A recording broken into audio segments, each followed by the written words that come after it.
Hello there, my name's Brandon and I make pictures out of tiny squares. And I hope everyone's been doing well. I took a bit of a break there through January, kind of focusing on other projects that needed attention. But I'm back now, and I just wanted to ease back into video work with something that's kind of silly. So what I wanted to try today was making a sprite by slowly introducing one color at a time to it.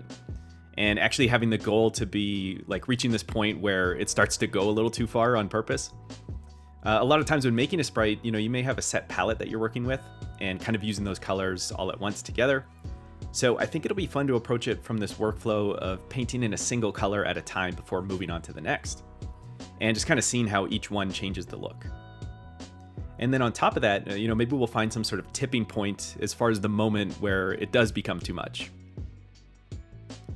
So as you can see, I'm making a Mario sprite for this exercise, and I'm just trying to make this goofy sort of running pose. I suppose taking a lot of inspiration from the Super Nintendo sprite there.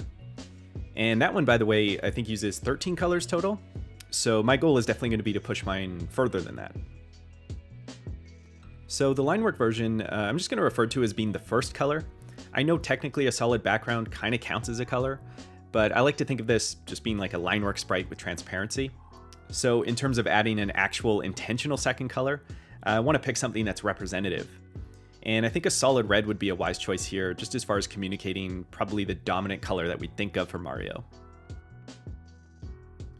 Next, I'll add in a kind of beigey tone to use for skin and highlights. And this actually brings us into a similar color usage as the NES sprite. And then for the fourth color, it feels like a good opportunity to finally introduce the blue overalls and then reassign the red into the shirt, and this will kind of establish, his typical appearance. From here, it's going to be kind of a grab bag of introducing new colors to give more depth into the costuming. So I've gone with a white to differentiate the gloves from the skin tone, and then added a brown into the shoes. For colors 7 and 8, I started to introduce shade tones that give the sprite some dimension. So the first one there is sort of this desaturated purple that works as a shade tone for both the red and the blue areas. And then the second shade tone is kind of a pinkish hue for the skin.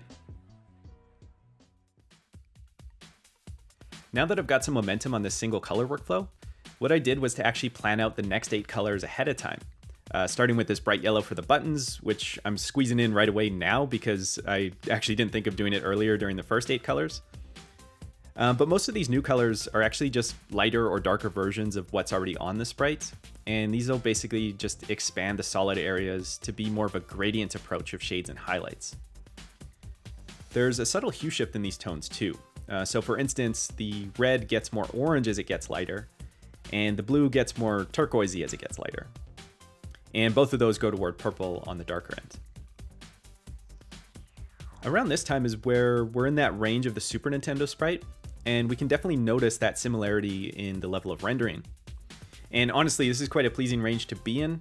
I don't know if that means that it's all downhill from here.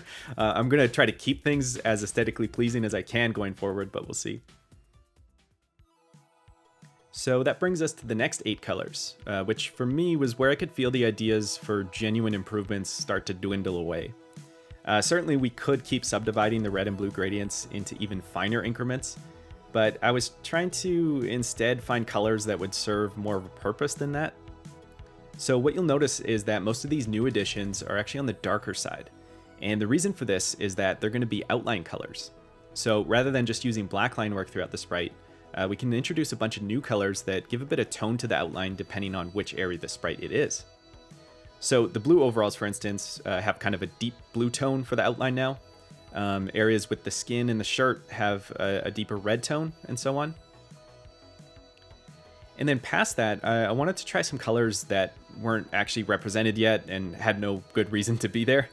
So I've given myself these couple of green tones, and I'm just trying to sneak those into the sprite, mostly to see what happens. And kind of by accident, I actually really ended up liking the way that olive green looks as a highlight in the brown areas of the hair.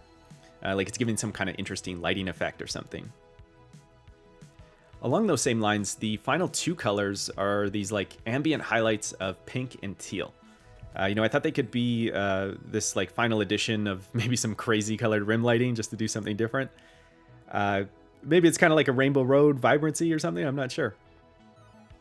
Either way, I think this probably feels like a good spot to call a somewhat official endpoint where a lot of the color decisions at least still have some intention to them. So let's go ahead and review the build up to this, and I'll come back and then we can explore a few other variations.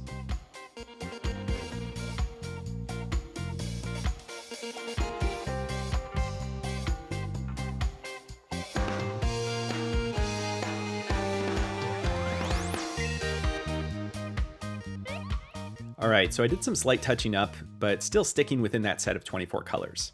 This is definitely a bit over-rendered compared to what I'd normally do, but I think it's actually in a pretty cool spot here. It does feel like we started to hit diminishing returns on that final stretch, though. Like on a quick glance, it does take a bit to even notice what's different along that bottom row, aside from probably the bright rim lighting on the final ones. So I think for me, my favorite look is probably somewhere in this middle third, like maybe anywhere from about 10 to 13 was a pretty nice spot. But that's not really like any kind of universal truth about sprite design. That's just a personal preference for this one in particular, I guess. I don't want to leave you hanging on what would happen if we push this further, though. So I explored another one with 32 colors, and I've done that by introducing more in-between tones that kind of blend clusters together. And here we can especially see the diminishing returns at play, where the rendering is just becoming softer and potentially just getting muddied for the sake of it. On the extreme end of things, I don't really know what we could do, like short of making each individual pixel a distinguishable color. But at that point, it just kind of looks like Mario ate too many mushrooms and then jump stomped a JPEG or something. So instead of trying to go higher in color count, I actually got the idea to see what happens if we take the final result lower. In Photoshop, we can quickly reduce the color count of an image by going up to Image, Mode, and selecting Indexed Color. So we can see here there's currently 25 colors. That's the 24 of the sprite plus one more for transparency. And if we change the palette mode to one of these local ones here, that'll let us change the actual number of outputted colors. So you can see when we lower the color count here, the sprite only shows that number of colors, again, where transparency is included in that total. So just playing around here, I just want to see what I can get away with as far as being something that's quite low, but still sort of captures that essence of the full 24 color sprite. And I think a value of 8 looks pretty nice. So I've played around with that index result, which had 7 unique colors in it, and I managed to manually edit it down to only 5 colors. This is obviously a really abstract design at this point, but I like how it does maintain some of that flavor of the final 24 one, just as far as having these like stylized highlights and things. It's especially crazy to compare this to my original 5-color sprite from this workup. If you were playing a game, it'd probably still be better to have that simpler original one, but just for the sake of like showing the difference in styling that's possible, it's pretty dramatic to know that these two sprites both have the same color count. Anyway, I'm not sure what point I'm trying to make here. I don't think there really was a point beyond just being like, hey, colors are cool, I guess. So I hope you found something useful or at least entertaining in just seeing this come together and playing around with it. And we'll go ahead and close out with some CRT time to see what a few of these look like with that treatment.